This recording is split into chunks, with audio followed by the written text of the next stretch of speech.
रोज़े खे बंदि करणु या खाधे पीते खां रुकण जो जेको वक़्तु आहे इहो असल में फजर सादिक जे तुलू थियण सां आहे। गवर्नमेंट जी तरफ़ खां बि ॿुधायो वेंदो आहे त हे सहरी जो वक़्तु आहे, इफ़्तारी जो वक़्तु आहे, त वक़्त जी पाबंदी करणु खपे।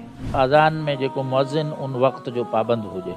लाहौर जी अज़ान में, इस्लामाबाद जी अज़ान में, कराची जी अज़ान में फ़र्क़ु आहे।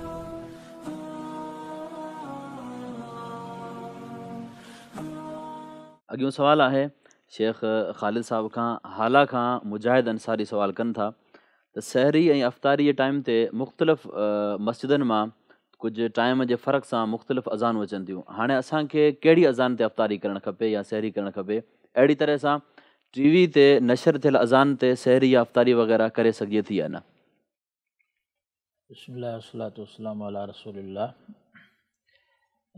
सहरी ऐं इफ़्तारी जे हवाले सां जेका शरीयत जी रहनुमाई आहे उहा यानी कि उन जो ताल्लुक़ अज़ान सां न आहे। उन जो ताल्लुक़ आहे कि सुबह सादिक़ जे तुलू हुजण सां। जीअं त अल्लाह तबारक व तआला क़ुरान मजीद में इरशाद फरमायो कि कुलू वशरबू हत्ता यतबय्यन लकुमुल ख़ैतुल अबयज़ु मिनल ख़ैतिल अस्वदि मिनल फ़जर सुम्मा अतिम्मु सियाम इलल लैल। खाईंदा पीअंदा रहो जेसि ताईं त जेका आहे हत्ता यतबय्यन लकुमुल ख़ैतुल अबयज़ यानी कि सुबुह जी सफ़ेद धारी जेका आहे राति जी कारी धारी खां नुमाया न थी वञे। सुम्मा अतिम्मु सियाम इलल लैल, पोइ राति ताईं यानी सिजु लहण ताईं रोज़े खे मुकमल कयो।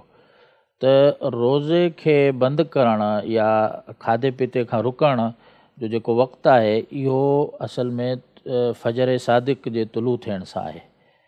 त जीअं त नबी करीम सल्लल्लाहु अलैहि वसल्लम हिकु हदीस में बि इरशाद फरमायो कि इज़ा अक़बल लैलु मिनहा हुना व अदबर नहारु मिनहा हुना व ग़रुबत शम्स अफ़्तर साइम।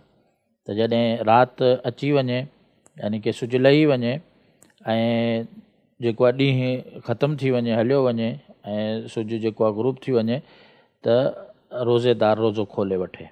त इहा बुनियादी शइ असां जेको ज़हन में रखूं त रोज़े जे रखणु ऐं खोलण जो जेको वक़्त जी पाबंदी आहे इहा जेको इफ़्तार जे हवाले सां सिज जो ग़ुरूब थियणु लहणु ऐं सहरी जे हवाले सां जेको तुलू फजर सादिक जो वक़्तु आहे। अज़ान जे हवाले सां बि हिकिड़ी रिवायत मौजूदु आहे कि नबी करीम सल्लल्लाहु अलैहि वसल्लम फरमायो कि बिलाल रज़ी अल्लाह अन्हु राति जो अज़ान ॾींदा आहिनि, जे उहो अज़ान ॾियनि त पोइ खाईंदा पीअंदा रहो, यानी उन ते पाबंदी न आहे एसि ताईं त इब्न उम्मे मक्तूम जेका अज़ान ॾियनि। ऐं इब्न उम्मे मक्तूम रज़ी अल्लाह अन्हु जे बारे में अचे थो त उहे जेका आहिनि उहो नाबीना हुया। त माण्हू रिवायत में ज़िक्र आहिनि त फला युअज़िन हत्ता युक़ाल असबहता असबहता, उस ताईं अज़ान न ॾींदा जेसि ताईं उन्हनि खे इहो न चयो वञे त सुबुह थी वई आहे, सुबुह थी वई आहे। त अज़ान जे इन वक़्तु थिए थी जेको सुबुह जो वक़्तु आहे यानी कि तुलू फजर सादिक जो वक़्तु आहे, इन टाइम अज़ान थिए थी त माण्हू उन अज़ान जी पाबंदी करे सघे थो। इन रिवायत जी रोशनी में उलमा इजाज़त ॾिनी आहे। पर जे ख़बर माण्हू खे अॼुकल्ह त असांजे लाइ आसानी काफ़ी थी वई आहे, पहिरीं जेका कैलेंडर ठही वेंदा आहिनि, जेको रमज़ान जी अफ़्तारी सहरी जी टाइम अची जेको आहे मुक़ररु थी वेंदो आहे, गवर्नमेंट जी तरफ़ खां बि ॿुधायो वेंदो आहे त हे सहरी जो वक़्तु आहे, इफ़्तारी जो वक़्तु आहे, त वक़्त जी पाबंदी करणु खपे। ऐं जेके अज़ान में इहो ख़्यालु रखे कि जंहिं अज़ान ते हू जे सहरी करे थो, इफ़्तारी करे थो, उहो अज़ान में जेको मुअज़िन उन वक़्त जो पाबंद हुजे। उन वक़्त जी पाबंदी मुअज़िन नथो करे, अॻिते पोइते करे थो, त उन अज़ान जी उनखे पाबंदी न करणु खपे, बल्कि उन वक़्त जी पाबंदी करणु खपे जेको त तुलू फजर सादिक जो वक़्तु आहे। बाक़ी जेको अव्हांजो सवाल जो इहो हिसो आहे ॿियो जेको टीवी ते नशर थियल अज़ान, टीवी ते नशर थियल अज़ान, त इन सां जेको आहे रोज़ो जेको बंदि बि करे सघिजे थो ऐं छोड़े बि सघे थो इंसानु जेको आहे रोज़े खे इफ़्तार बि करे सघे थो। छो जो उमूमन जे ऐं ख़ासि तौर ते टीवी जे अज़ान में या रेडियो जी अज़ान में इहो ख़्यालु रखे त उन मुल्क जी अज़ान हुजे, उन इलाइक़े जी अज़ान हुजे।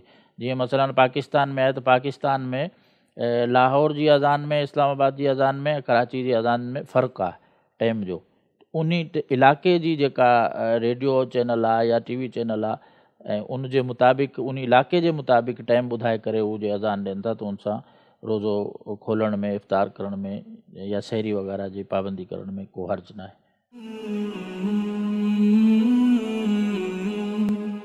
सब्सक्राइब करियो ऐं बेल आइकन ते क्लिक करियो त जीअं असांजी हर नई वीडियो जो नोटिफिकेशन मिले।